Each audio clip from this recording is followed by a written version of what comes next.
Okay, class. So this is your question. Okay. So let's start. So the first thing you do is you make statement of profit and loss. आप यहाँ से start करते हैं. ठीक है. Revenues. Revenues was clearly given in the question कि revenues are 420,000. लिख दिया आपने.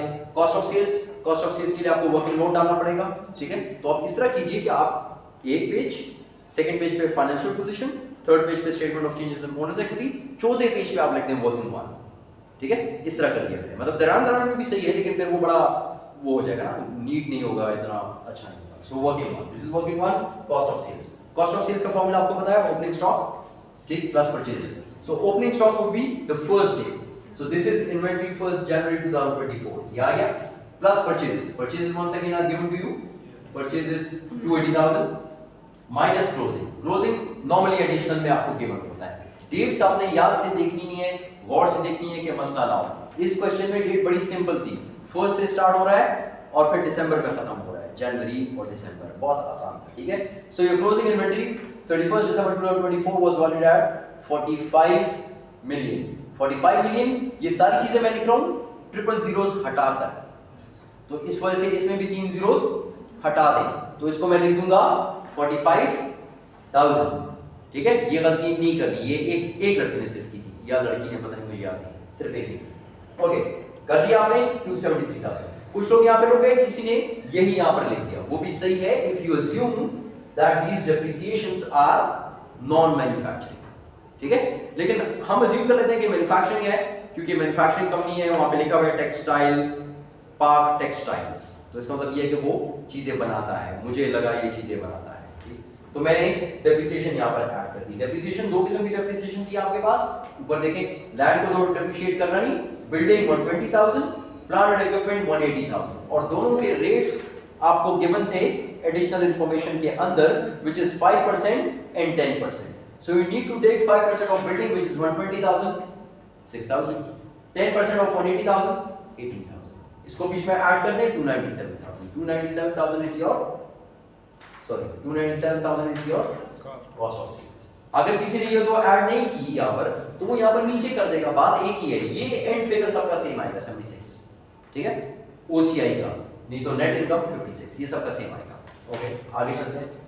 297,000 minus gross profit, you get 123,000. इसके बाद distribution cost which once again is given straightforward. Distribution cost, admin distribution 22,000, ये आ गया. एडमिन एक्सपेंसेस गिवन 30,000, ये लिख दिया. दोनों को माइनस कर दिया. ऑपरेटिंग प्रॉफिट 71,000 आ गया. Then your financial cost.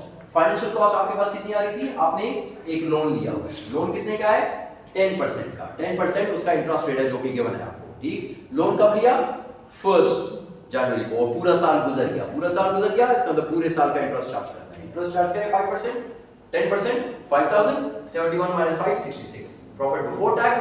Let's move on to income tax. Income tax के बारे में उसने साफ साफ कहा हुआ है कि 10,000 है for the month, for the year, sorry. Income tax expense for the year estimated are rupees, once again 10 million. 3 zeros हटा दें, 10,000. ठीक है, गलती नहीं करी, बार बार बता. 10,000, 66 minus 10, 56. ये आ गया. OCI. OCI की एक चीज यहाँ पर थी मेरे पास, रीवैल्यूएशन थी. ठीक है, 80 मिलियन पे आ गया. That is revalue. और ये पहले कितने का था? पहले कितने का था? पहले ये था आपके पास 60 का. 60 से 80 पे आ गया. 20,000 की रिवैल्यूएशन आ गई. 20,000 की रिवैल्यूएशन मैंने यहाँ पर डाल दी. Surplus, so it is 76,000. This thing is clear. इसमें कोई एम्बिग्विटी भी नहीं है. ठीक है. एम्बिग्विटी की जो चीजें हैं वो आपको बाद में बताऊंगा, और इसी एम्बिग्विटी की चीजों ने ये मसला किया हुआ है. ठीक है.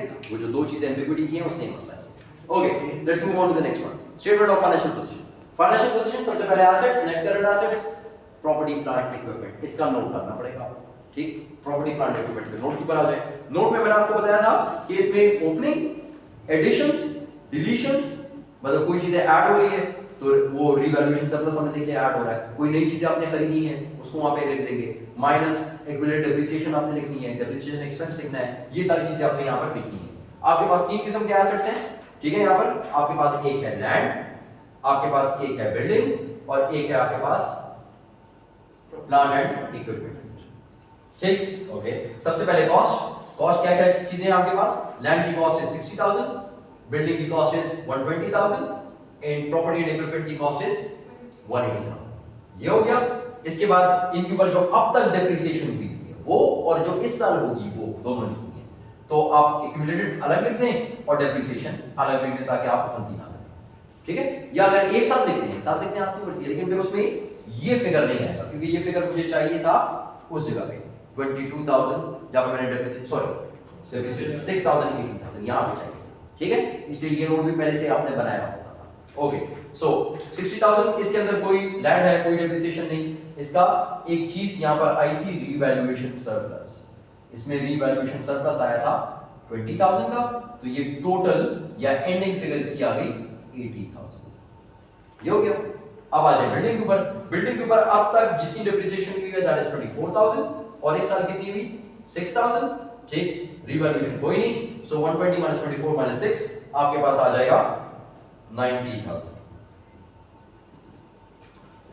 Okay, third one property plant and equipment 180,000 का, इस पे जो अब तक डेप्रिसिएशन हुई है which is given to you the question is 54,000 और जो आप लोगों ने की थी वो 18,000।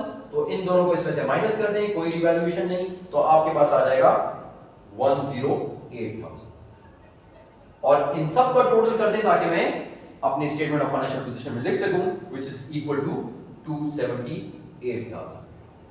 इन सब का भी टोटल करके लिख लीजिएगा ताकि अगर इनका इस्तेमाल हो तो मुझे पता चले, ठीक है। मैं फिलहाल नहीं लिखना, मुझे जरूरत नहीं है इस वजह से नहीं लिख रहा। ओके, सो 278,000 ये आ गया। इसके अलावा मेरे पास कोई भी नॉन करंट एसेट्स नहीं, यहां पे लिख दिया आउटर कॉलम, ये आ गया। करंट एसेट्स इन्वेंटरी क्लोजिंग लिखेंगे। क्लोजिंग इन्वेंटरी मैंने कैलकुलेशन वहां पे की थी 45,000। Trade receivables given in the question, receivables are 52,000, cash and cash equivalent 12,000।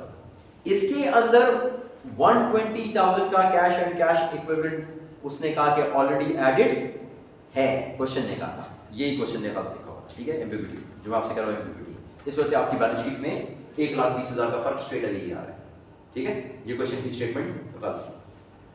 अल्लाह भला करे ChatGPT, thanks to ChatGPT। This question, the moment I left your class, I went to my office. I asked my assistant to make a quiz for me, और उसने ये quiz बना दिया, मैं नीचे लेकर आ गया, आप लोगों ने सॉल्व किया, आप लोगों ने कहा प्रॉब्लम है, मैं ऊपर गया, मैंने इसको दोबारा लिखा, अपना सॉल्व किया, मेरा भी प्रॉब्लम आ रहा था। फिर मैंने उससे पूछा, मैंने कहा कि भाई बताओ क्यों प्रॉब्लम आ रहा है, तो उसने कहा कि ये मेरी गलती है, ठीक है। मैंने दो चीजें गलत लिखी हैं जिसकी वजह से प्रॉब्लम आ रहा है, ठीक। एक चीज ये, okay. Equity and liability, equity and liability में आपके पास आ गया कॉमन स्टॉक, ठीक। कॉमन स्टॉक आपके पास कितना आ रहा था, शेयर कैपिटल, शेयर कैपिटल आपका आ रहा है ordinary shares 10 each 200,000, so this is 200,000 और इसके बाद इसका प्रीमियम जो आपके पास आ रहा है, ठीक है, शेयर प्रीमियम। ओके, एक और चीज 200, लेकिन इसमें आप लोगों ने एडिशन भी की है, इसका मतलब वंस अगेन यहां से फिर आपको जाना पड़ेगा या तो statement of changes in owners equity पे या एक नोट डालना पड़ेगा। तो ऐसे करते हैं कि statement of changes in owners equity यहां पे, ठीक है। Statement of changes in owner equity में मेरे पास तीन चीजें हैं, चार चीजें मेरे पास, एक है शेयर कैपिटल, एक है शेयर प्रीमियम, एक है रिवैल्यूएशन सरप्लस और एक है रिटेन अर्निंग्स और फिर है टोटल। सही है। मैंने स्टार्ट कहां से किया, मैंने ओपनिंग बैलेंस जब मैंने स्टार्ट किया शेयर कैपिटल मेरे पास कितना था 200,000। क्या इसमें कुछ एडिशंस हुई, क्या कुछ डिलीशंस हुई, हमने कुछ शेयर्स और इशू किए, यस हमने और शेयर्स इशू किए जो उसने यहां पे लिखा हुआ था। इसमें वो जो 2 रुपए एक्स्ट्रा आपने लिए हैं उसको नहीं जमा कर, वो प्रीमियम, उसको प्रीमियम वाले कॉलम में लेकर आए, ठीक है। अभी से बता रहा हूं, गलती नहीं करें। ओके, सो इसका मतलब 200 और 100 ये हो गया, ठीक। कोई शेयर आपने वापस किए, बाय बैक किए, लोगों से वापस किए, नहीं लिए, हटा दें इसको। सो दैट मींस मेरे पास क्लोजिंग बैलेंस इसका आएगा 300,000। ये 300,000 उठाकर मैं वहां पर, ठीक है, 300,000 ये हो गया। अब शेयर प्रीमियम पे जाते हैं। पहले से शेयर प्रीमियम 20,000 का पड़ा हुआ था, मैंने आपसे कहा कि बैलेंस शीट में 1,40,000 का, ठीक है। 1,20,000 वो थे जो मैंने आपको थोड़ी देर पहले कहा, ठीक। 120,000 वो कैश, जो कैश वो मुझे कह रहा है कि ऑलरेडी रिकॉर्डेड, वो स्टेटमेंट उसकी गलत है, उस स्टेटमेंट को हटा दें। तो ऑलरेडी रिकॉर्डेड नहीं होगी तो 120,000 आप कैश में जमा कर देंगे, ठीक। तो आपका ये फिगर 387 से 120,000 ऊपर चला जाएगा। एक 20,000 आपने पूछा था कि सर 20,000 इधर भी लिखा हुआ है उधर भी आ रहा है, क्या ये वही 20,000 है या नहीं? स्टेटमेंट से नहीं पता चल रहा कि ये वही है, तो मैंने क्या किया, मैंने कहा कि नहीं 20,000 और आया है, ये हो गया 40,000। ठीक, देखिए वो तो एक मिनट, देखिए वो है share capital ordinary shares ₹10 each. हाँ अगर वो बोला हुआ फिर प्रीमियम दे रहा है तो फिर ये नहीं करना चाहिए था, फिर ये नहीं करना चाहिए था। फिर ठीक है, फिर इसका मतलब ये है कि वो सही कह रहा है, मतलब नहीं उसने तो दोनों गलतियां मानी है। वो कह रहा है एक 20 भी मेरी गलती है और 20 भी मेरी गलती है, मुझे चाहिए था कि मैं ये 20 के सामने लिखता कि this is the same as that, ठीक है। तो फिर इसका मतलब ये हुआ कि हमें यहाँ पे इस 20 को नहीं लिखना चाहिए, हमें यहाँ पर इसको 20 कर देना चाहिए बिकॉज सेम वन। तो ये पॉइंट आपका सही है, ठीक है। तो ये दो गलतियां ChatGPT ने की भी थी, ठीक, जिसकी वजह से आंसर इस तरह आ रहा है। ओके 20,000 ये हो गया। रिवैल्यूएशन सरप्लस, रिवैल्यूएशन सरप्लस पुराना मेरे पास कितना आ रहा था, मेरे पास पुराना रिवैल्यूएशन सरप्लस था 10,000, इसमें और कितना ऐड हो गया 20,000, टोटल कितना हो गया 30,000। रिटेन अर्निंग्स, मेरे पास पुरानी रिटेन अर्निंग्स कितनी थी 15,000, इस साल की कितनी आ गई 56,000, टोटल कितनी हो गई dividend pay minus, okay good, dividend कितने पे किया आपने 8,000 हो गया। सो 15 56 8 कैलकुलेशन करें, you will come up with 63,000, सही है। इस सब को उठाकर यहां पे share capital 30,000, then we have share premium 20,000, this is 3, then we have revaluation surplus 30,000, and finally we have retained earnings 63,000. When you add them up it will equal 403,000, 403 जरा check करते हैं, 403,000 चेक करें, कैलकुलेशन चेक करें। Okay ये भी हो गया। अब इसके बाद मेरे पास और क्या क्या चीजें बची, इसके बाद मेरे पास बहुत सिंपल चीजें बची। मैं चला जाता हूं नॉन करंट, मैं चला जाता हूं non current liabilities. Non current liabilities मेरे पास हुई थी पूरे क्वेश्चन में, क्या था, लोन था, लोन था ना, एक लॉन्ग टर्म लोन था। So I had a long term loan 50,000 का, ओके ये आ गया, ये इधर आ गया, ये 50,000 इधर आ गया। मेरे पास करंट लायबिलिटीज, ट्रेड पेबल्स कहीं पे आ रहा था 40,000, so I have trade payables of 40,000 and then उसने एक और चीज मुझे कही कि ये चीज भी नहीं हुई, यहां पर उसने मुझे एक और चीज बताई कि पेबल नेक्स्ट ईयर, ठीक है 10,000, so that means trade payables are 50,000। क्या इसके अलावा मेरे पास कोई और चीज है इक्विटी एंड लायबिलिटीज में, कोई और चीज है? इनकम टैक्स में 6,000 पे, एक इनकम टैक्स पेबल 10,000, लेकिन इसकी कुछ पेमेंट मैंने की कर दी है 6,000। तो इस यहां पर एक और वर्किंग डाल दें, एक और नोट डाल दें which is note number 3, working note 3 डाल दें, this is working note 3। Working note 3 में आपके पास income tax payable, income tax payable is 10,000, paid is 6,000, payable closing is 4,000. So actually I'll write 4,000 over here. So this will be 4,000 and this will be 44,000. फिर ये जो next year लिखा है sir इसके साथ, जो नेक्स्ट ईयर लिखा है पेबल नेक्स्ट ईयर, ये तो इसको non current payable next year. Income tax expense for the year is estimated at rupees 10 million, which is payable next year. लेकिन फिर वो ऊपर इनकम टैक्स पेड कर रहा है, तो मैंने तो इसको नेट अमाउंट लिया, इसको तो मैंने नेट करके लिया।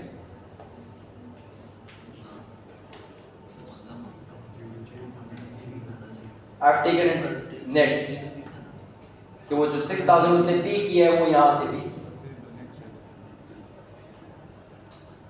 अब अगर इसको मैं पूरा पे कर दूं, पूरा पेबल लिख दूं, तो फिर इनकम टैक्स पेड जो है, इनकम टैक्स पेड जो है ये पिछले साल का होगा। फिर आप ये कह रहे हैं ये पिछले साल का है, फिर ये आप असम्पशन लेंगे ना कि ये पिछले साल का और मैंने पेबल स्टिल 10,000, फिर आप इस तरह कर। लेकिन सर वो अंडरस्टैंडिंग में हम कर रहे थे कि 8000 टैक्स आ रहा था, 5000 पेड लिखा था, वहाँ पे हमने 8000 लिख लिया था। बैलेंस शीट में हमने सिर्फ 3000 पेबल में लिखा था, क्योंकि पेबल वहां पर क्या लिखा हुआ था? टोटल 8000 आ रहा था, टोटल 8000 पेड 5000 एग्जैक्टली इसी तरह लिखा हुआ था। एग्जैक्टली। और आपने माइनस किया था बैलेंस शीट में हमने 3000 सिर्फ ऐड किया था पेबल। सिर्फ 3000, यानी जो मैंने किया है वो इस तरीके से ही है। यस मेरे भी दिमाग में यही तरीका आ रहा है कि अगर इसने लिखा हुआ तो इस तरीके से, ठीक है। ओके, सो दैट मींस 44000, इसको ऐड करें 4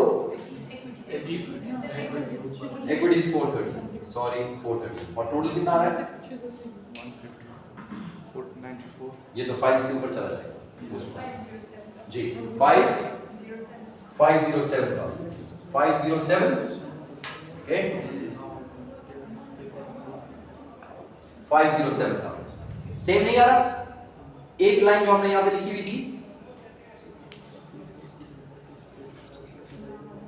the proceeds were correctly recorded in cash but no other entries were made. The proceeds were not recorded in cash but other entries were made.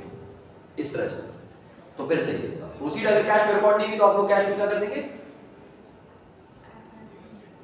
Add कर देंगे। Cash 12000 का है, 120,000 वो कह रहा है ऐड नहीं हुई, इसको मैंने यहाँ पे नॉट लिख दिया, इसको हटा के लिख दिया नॉट, इसको हटा के लिख दिया नॉट बट अदर एंट्रीज वर, ये कर, ये नो कोड का मतलब है, ठीक है। अब जरा चेक, अगर यहाँ पे मैं 120 ऐड कर दूं तो ये कितना हो जाएगा? Done. Sir thanks to ChatGPT। ये मसले जो क्रिएट किए थे ChatGPT के था, ये ChatGPT का क्वेश्चन था जो उसने खुद, फिर बाद में जब मैंने चेक किया तो फिर उसके और मेरे सोल्यूशन में भी फर्क आ रहा था, उसने खुद ये कहा कि ये मैंने गलत क्वेश्चन बनाया। सर ये